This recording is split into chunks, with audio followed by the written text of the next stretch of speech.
Olá, eu sou Caroline da Rosa Pavilac e hoje quero compartilhar com vocês a minha participação no Congresso Brasileiro de Saúde Pública, o CONASP, realizado totalmente online de 3 a 6 de novembro de 2025. Eu apresentei a palestra sobre revisões sistemáticas e meta-análise em dados de saúde pública. Nessa apresentação, eu mostro como definir uma pergunta estruturada, como avaliar a comparabilidade entre os estudos, quando faz sentido combinar os resultados e como avaliar esses resultados de forma a fazer sentido para a saúde pública no âmbito do SUS. Essa é uma discussão fundamental para quem trabalha com gestão, pesquisa ou assistência e busca qualificar as políticas públicas e as práticas de cuidado. Então, fica o meu convite para assistir a palestra completa e refletir junto comigo sobre como produzir, interpretar e aplicar as evidências de forma crítica e estratégica. Olá, sejam muito bem-vindos à palestra Revisões Sistemáticas e Meta-Análise em Dados de Saúde Pública. Meu nome é Caroline da Rosa Pavilac e eu quero começar fazendo a minha audiodescrição. Eu sou uma mulher cisgênero, de pele clara parda, tenho cabelo preto, que está preso, olhos castanhos escuros, estou usando óculos, 2 brincos e uma blusa de cor bege. Quero me apresentar. Eu sou doutora em epidemiologia pela Universidade Federal do Rio Grande do Sul, sou mestre em saúde coletiva pela Universidade Luterana do Brasil, sou graduada em farmácia pela Pontifícia Universidade Católica do Rio Grande do Sul. Atualmente sou servidora pública, analista em saúde da Secretaria Estadual de Saúde do Rio Grande do Sul, sou lotada na 5ª Coordenadoria Regional de Saúde, que atende os municípios da macro-região Serra. Sou lotada no Departamento de Atenção Primária à Saúde e Políticas Públicas, que acompanha os 49 municípios da Serra Gaúcha. Também produzo o canal que leva o meu nome, Caroline da Rosa Pavilac, que de antemão já convido vocês que se interessam por temas de saúde pública, de epidemiologia e farmácia, a conhecer o conteúdo produzido. Na palestra de hoje, Revisões Sistemáticas e Meta-Análise em Dados de Saúde, nós vamos começar fazendo algumas provocações. A primeira questão é: como decidir analisando dados de saúde pública? O que deve pesar mais quando os estudos divergem? O tamanho do efeito, a confiança na estimativa, a qualidade metodológica ou a coerência entre os resultados? Quando pensamos em combinar estudos diferentes, faz sentido? Ou é melhor uma síntese crítica, considerando populações, intervenções e métodos distintos? Como lidamos com os vieses e incertezas? Quais são as estratégias para reconhecer limitações e comunicar incertezas de forma transparente quando a gente pensa em decisões a serem tomadas no SUS? Essas são as provocações que vão nortear essa palestra. Quais são os objetivos do nosso encontro dessa manhã? Os objetivos quando usar revisão e meta-análise, como definir perguntas e protocolo, como buscar e selecionar os estudos, como avaliar comparabilidade entre os estudos e como levar isso para a prática do SUS. Esses objetivos nos levam a roteiros práticos para decidir se, quando e como as evidências devem ser sintetizadas e como traduzir esses resultados para a gestão do SUS. Primeiro, vamos esclarecer por que revisão sistemática e meta-análise em saúde pública. O que esses graus de evidências podem nos nortear? Eles vão partir sempre de uma pergunta clara, vão estar baseados numa busca sistemática. Nós vamos ter que ter critérios de seleção, avaliação crítica. Incluído esses critérios, a gente vai estar falando numa síntese e numa meta-análise de estudos quando comparável, que vão nos levar a a decisões de saúde baseadas em evidências. E aqui nesse contexto da saúde pública, da saúde do Sistema Único de Saúde. Revisão sistemática. O que a gente, quando pensa numa revisão sistemática, o que a gente está buscando? Quais são os itens que vão conter essa revisão sistemática? Essa revisão sistemática, ela parte de uma pergunta de pesquisa clara e estruturada. Ela vem com uma elaboração de protocolo previamente definido. Ela parte de uma busca ampla e criteriosa da literatura. Ela vem com uma seleção consistente de estudos. É necessária uma avaliação crítica da qualidade desses estudos e uma síntese transparente das evidências. A revisão sistemática, ela não é a única revisão que existe. Existem a revisão narrativa e a integrativa. Vamos ver um quadro comparativo que vai diferenciar esses tipos de revisão que a gente encontra na literatura. Claro que o foco aqui a gente vai dar para a revisão sistemática, porque na pirâmide da evidência ela tem um grau mais elevado. O objetivo. Na revisão narrativa, o objetivo da síntese é ampla e descritiva. Na integrativa, ela integra estudos de diferente metodologia, e a revisão sistemática, o objetivo é responder a uma pergunta específica. A metodologia. Na revisão narrativa, ela não tem protocolo definido. Na revisão integrativa, os critérios de inclusão são flexíveis, e na revisão sistemática, é bem ao contrário. O protocolo é definido, explicativo e ele tem que ser mantido por toda a condução do estudo. A busca na literatura. Na revisão narrativa, ela é limitada e não exaustiva. Na revisão integrativa, ela já é moderadamente ampla. E na revisão sistemática, ela é ampla, sistemática e reprodutível. Depois a gente vai ver melhor que vai aparecer um fluxograma dos estudos que foram realizados na busca. E qualquer pesquisador que pegar esse fluxograma vai conseguir entender os critérios que foram usados, toda a sistemática envolvida, e essa revisão também vai ser reprodutível. A seleção. Subjetiva, depende do autor. A integrativa pode incluir qualitativos e quantitativos. E na sistemática, como eu falei antes, ela é baseada em critérios claros e rigorosos. A análise.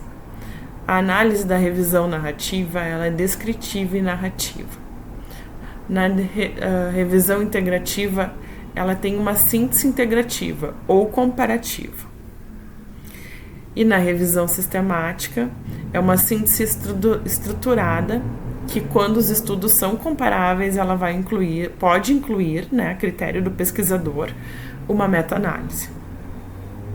O risco de viés na revisão narrativa ele é alto, na revisão integrativa ele é moderado e na revisão sistemática ele está reduzido, por toda essa metodologia mais rígida de pesquisa.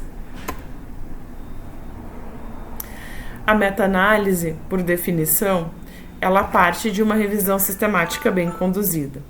Integra resultados de diferentes estudos. Exige comparabilidade metodológica entre eles. Combina dados quantitativos de forma estatística. Aumenta o poder de análise e a previsão das estimativas. E permite identificar padrões de variabilidade entre os estudos. A meta-análise, depois a gente vai ver um pouco melhor, mas ela é uma técnica estatística que vai compilar estudos que podem ser comparados através de um método, de um cálculo. A revisão sistemática, que é o início de tudo, se a gente for fazer uma meta-análise ou não, mas o início é uma revisão sistemática, ela parte de uma pergunta de pesquisa. E essa pergunta de pesquisa, a gente vai pensar em elementos, que é a população, a intervenção, a comparação e os outcomes, os desfechos. Isso aí, ela forma a famosa pergunta PICO, que quem trabalha com revisões sistemáticas, quem trabalha com pesquisa já está bem acostumado com esse termo, né? Pergunta PICO. Eu deixei aqui em destaque para a gente ir pensando. Pensando em saúde pública, eu quis trazer aqui alguns exemplos para a gente conseguir entender a importância e conseguir fazer alguns exercícios de comparação. E de como que essa pergunta bem estruturada vai conseguir nos levar a uma pergunta de pesquisa que vai conseguir fazer com que o pesquisador consiga enxergar consiga compilar os elementos da sua revisão. Vamos ao primeiro exemplo? A vacinação contra a influenza em idosos. Uma equipe da Estratégia de Saúde da Família, ESF, acompanha um grupo de idosos em uma comunidade. Muitos têm doenças crônicas e todo inverno alguns acabam hospitalizados por pneumonia. A equipe quer saber: a caminhada pode melhorar o controle da glicemia? Nessa história aqui, que ela é bem comum para trabalhadores de saúde pública, a gente precisa avaliar qual é a população, qual é a intervenção, qual é a comparação e quais são os desfechos. Querem pensar um pouquinho?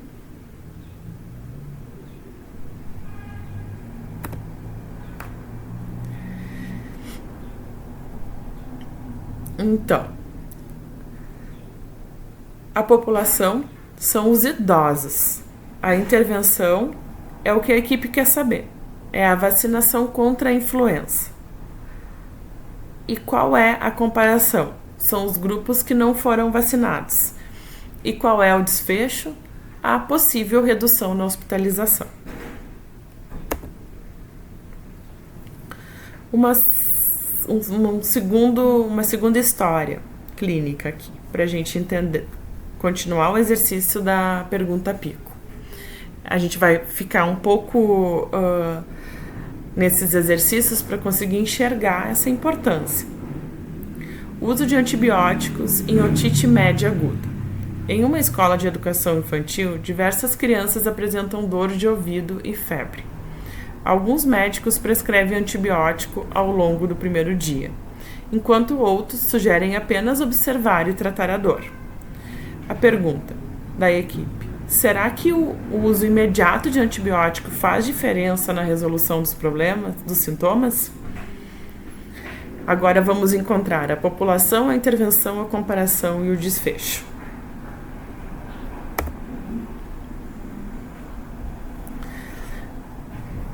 A população é uma escola de educação infantil, então a gente está falando de crianças de 0 a 6 anos. A intervenção é o antibiótico, a amoxicilina. Qual é a comparação? A observação.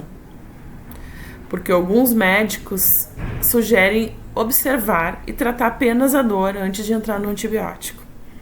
Então, o grupo tratado com amoxicilina é a intervenção, e os que vão ficar na observação é a comparação. E o desfecho, a solução em 7 dias.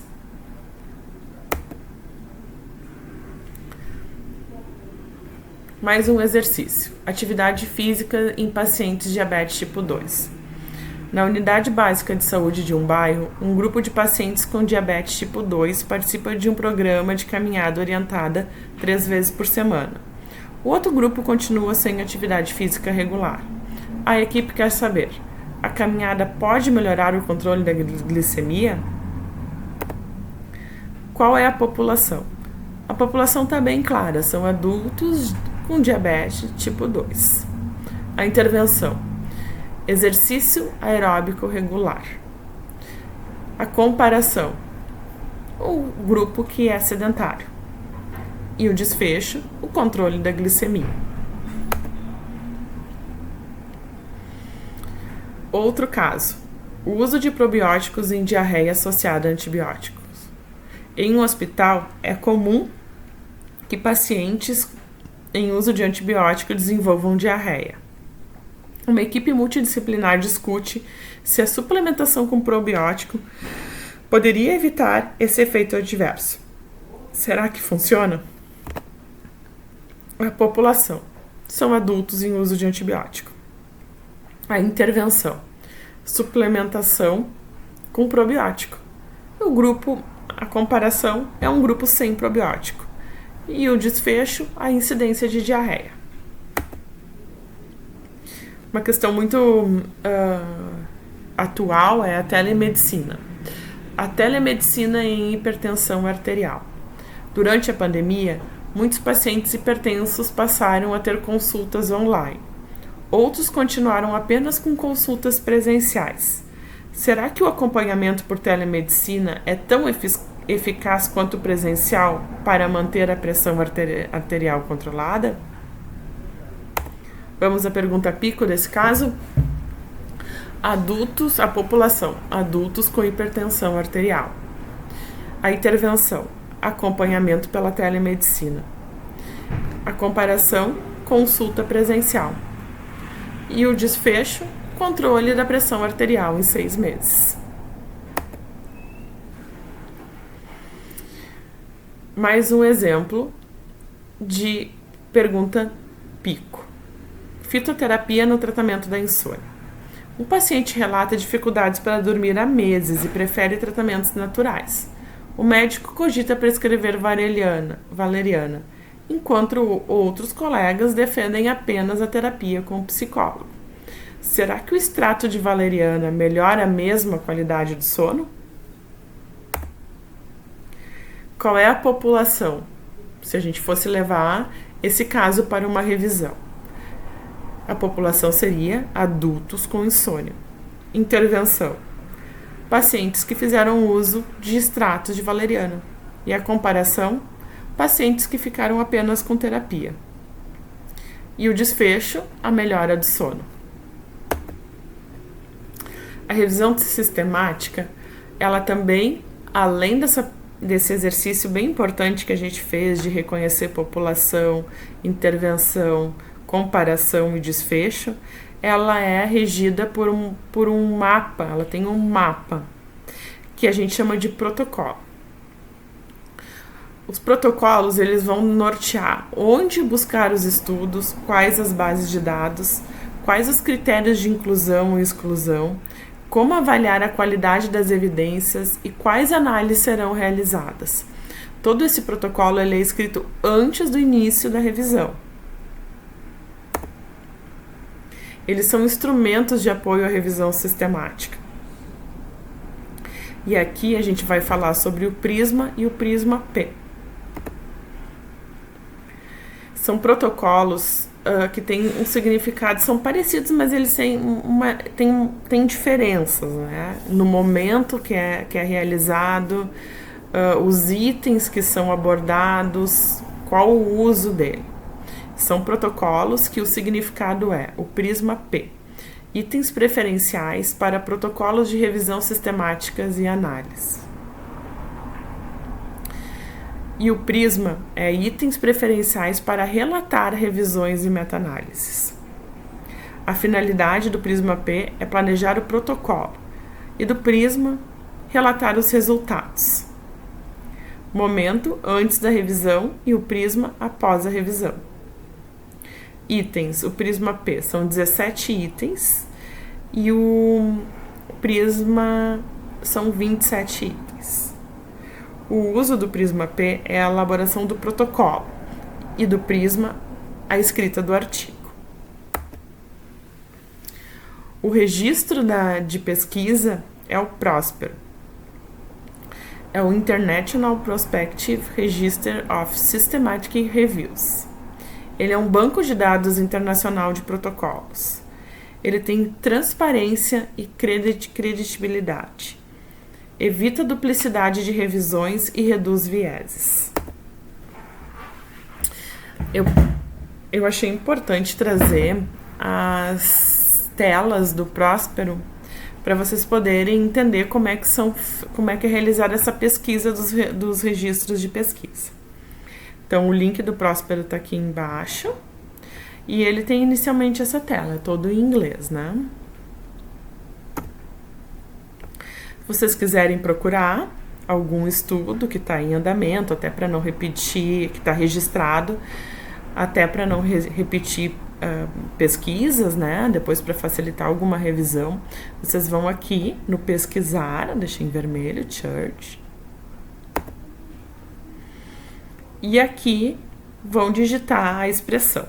Eu fiz aqui um exemplo com diabetes, tá? Porque é um assunto que tem bastante registro, bastante estudos em saúde pública. Digitei aqui diabetes, tá?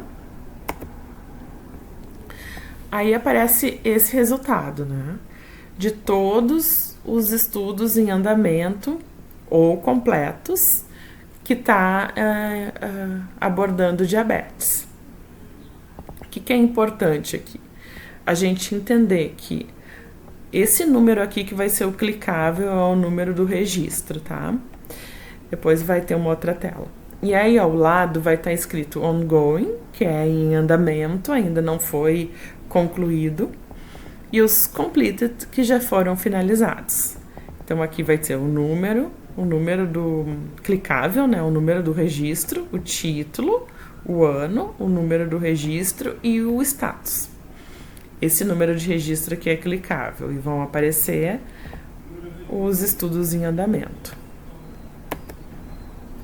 Aqui eu selecionei o registro, né? Um registro. Aí aparece aqui o título, os pesquisadores envolvidos, como citar, porque esse próprio registro no Próspero ele pode ser citado. E aqui estão os elementos que a gente conversou antes, que tem que ter que o Prisma orienta, né?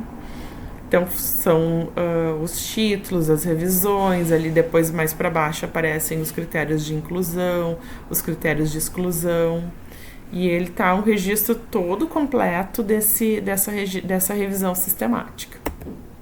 É muito interessante de vocês fazerem um exercício e procurar os temas que estudam, os temas que trabalham no dia a dia. Se alguém aqui é um estudante e está desenvolvendo um TCC, uma dissertação, até mesmo a sua tese de doutorado, ir nesse site aqui e conseguir enxergar os estudos que estão em andamento sobre o assunto, que possivelmente logo em seguida vão ser publicados, né? Que é um esforço muito grande dos pesquisadores fazerem toda essa revisão, fazer todo o protocolo, fazer o registro. Então, normalmente esses assuntos aqui eles vão seguir para uma publicação científica. Após a pergunta clara, o cumprimento dos critérios de protocolo e registro desse protocolo na revisão sistemática, é importantíssima a seleção dos estudos. A triagem inicial normalmente é feita por título e resumo, e aí os revisores vão fazer uma leitura na íntegra dos textos potencialmente relevantes depois dessa seleção, vão aplicar os seus critérios de inclusão e exclusão, né, previamente definidos. E quando o estudo não passou pela triagem, vão ser registradas as razões de exclusão. E isso confere a transparência na seleção.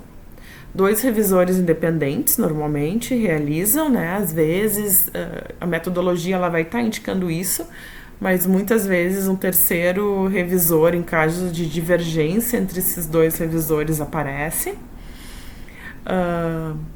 O que entra aqui, né, como resolução de discordância, e registram todo esse trabalho sobre forma de fluxograma.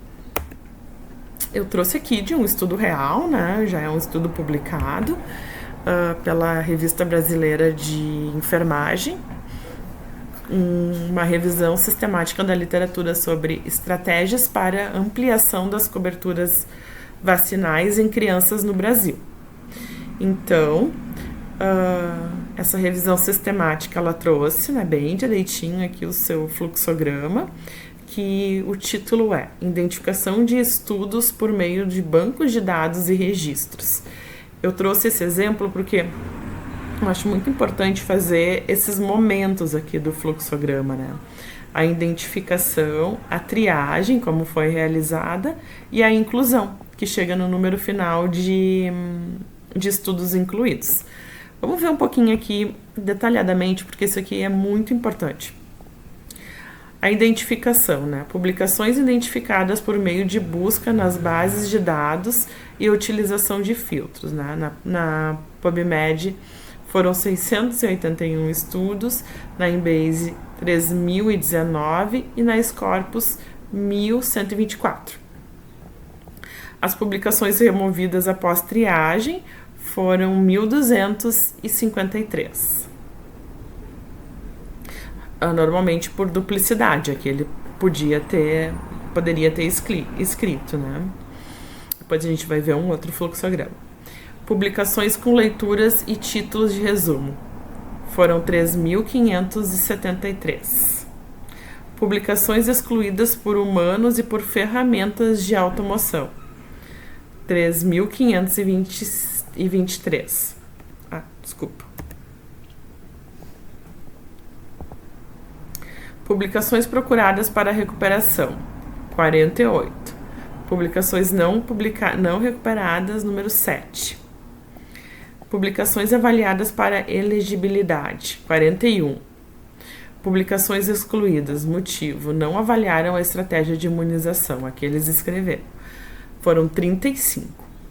Então, ao final, né, de todo esse trabalho dos revisores, né, de buscar por títulos, de remover a duplicidade, de até aqui usar uma ferramenta de inteligência artificial, foram incluídos nesse estudo, nesse estudo publicado, 6 revisões. 6 estudos para revisão, melhor dizendo. Aqui eu trouxe um outro estudo que foi publicado na Revista Brasileira de Epidemiologia, que foi o título Fatores associados ao adoecimento por hanseníase em contato, revisão sistemática e meta-análise. Depois a gente vai ver desse estudo aqui, eu trouxe também a meta-análise dele, mas ali daqui a pouco a gente vai estar avaliando. Então, qual foi o processo de seleção dos estudos elegíveis para compor essa revisão sistemática? Foram localizados 2.148 citações nas bases de dados. Aí aqui ele indicou, né, que depois de avaliar a duplicidade, foram removidos 784 estudos. Ficou para triagem 1.364. Desses 1.364, 1.261 estudos foram excluídos após a triagem de título e resumo. Então, 103 artigos foram avaliados em um texto completo. E desses, 80 excluídos após a leitura do texto completo.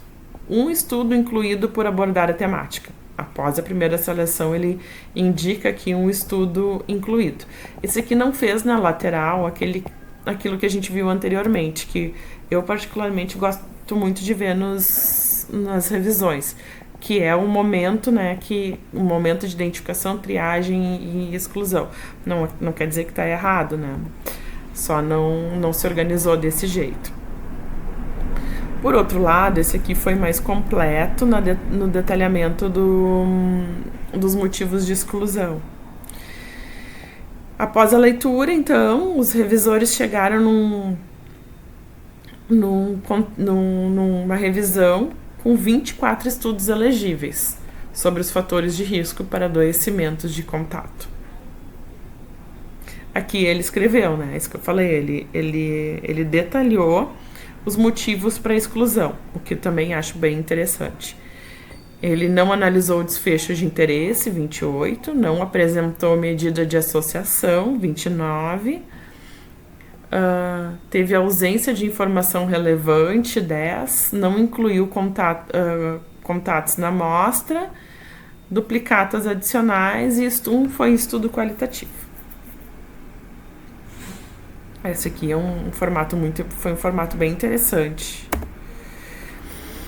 Para a revisão sistemática, é importante a gente fazer uma avaliação da comparabilidade entre os estudos. O que é uma avaliação da comparabilidade? É verificar se os estudos são suficientemente semelhantes para serem combinados. Vai considerar população, intervenção, comparadores, desfechos e métodos de análise. Diferenças importantes podem comprometer a validade da síntese. E se é verificada uma heterogeneidade alta, se recomenda cautela na interpretação dos resultados. Para a gente entender assim, os elos principais de um estudo, né, como a gente já vinha falando ali desde a pergunta Pico, a gente pode deixar em 3 grandes grupos, né, de a população, a intervenção e o desfecho. Os estudos podem ter a mesma comparação, podem ter intervenções parecidas, o desfecho procurado pode ser outro. Então, a gente vai ter, dentro de um estudo do mesmo assunto, a gente precisa fazer a comparação entre eles. E somente nesse momento aqui que tá onde tem uma intersecção entre os 3 grandes grupos, é que a gente pode mostrar a comparabilidade. Somente de todo o universo dos estudos aqui englobados, somente nesse grupo aqui. Então, sempre se inicia com um número alto de estudos e aí fazendo as avaliações e os critérios, né, de inclusão numa revisão sistemática. No fim, a gente acaba com poucos estudos, né, dependendo do assunto. Tem estudo que é muito vasto, tem assuntos que são muito vastos aqui, mas que nem, vamos voltar um pouquinho. Dos estudos aqui da hanseníase em contato, foram inicialmente, o início aqui, o topo do nosso fluxograma, estava com 2.148 estudos. E no final, o final dessa revisão contou com 24 estudos. Do nosso aqui sobre a estratégia de ampliação da cobertura vacinal, ele iniciou com, ele não botou um número total, né? Mas tinha 681 na PubMed, 3.019 na Embase e 1.124 na Scopus. E no final de toda a triagem foram incluídos 6 estudos. Justamente porque esse grupo, essa intersecção aqui, ela é pequena entre os estudos, né? Às vezes avalia a população e o desfecho, mas a intervenção foi diferente. A população e a intervenção, ou a intervenção e o desfecho. Precisa realmente pegar os estudos que estão aqui nessa área, né? Na área que é possível fazer uma comparabilidade. Como é que a gente faz essas estratégias de avaliação? Os critérios de inclusão e exclusão, eles têm que ser bem definidos e assim eles reduzem as diferenças iniciais.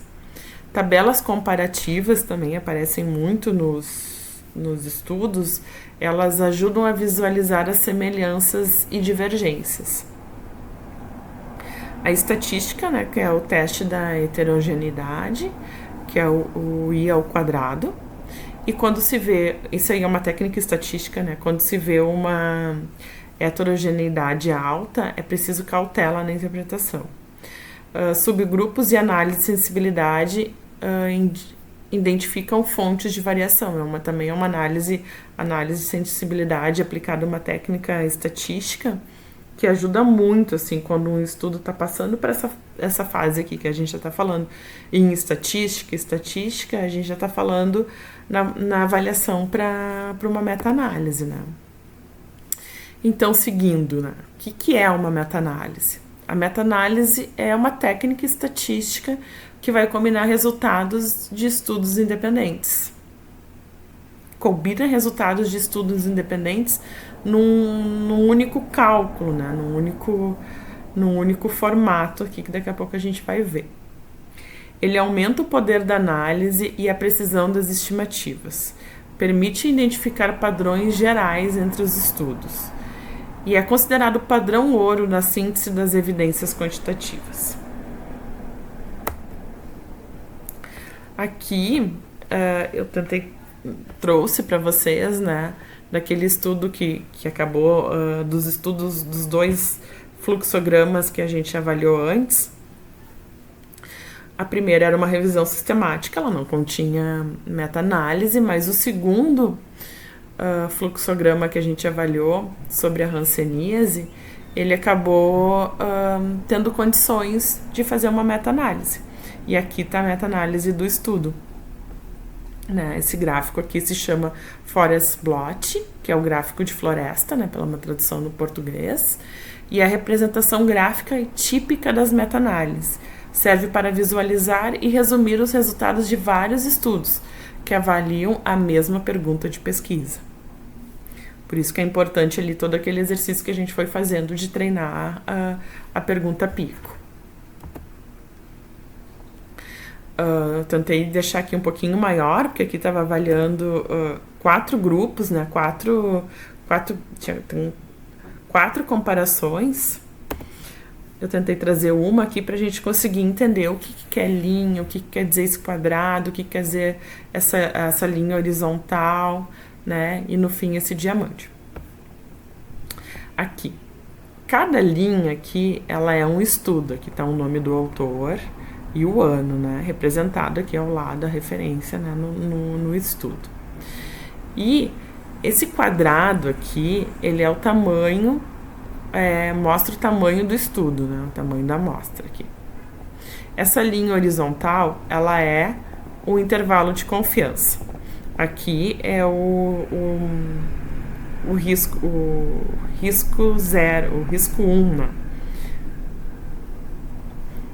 E no final, nós temos, assim, sempre essa representação de diamante, que ela é a síntese final. Todos esses estudos aqui, eles formam um grau de evidência, e que é sintetizado por essa representação gráfica que a gente chama na meta-análise de diamante.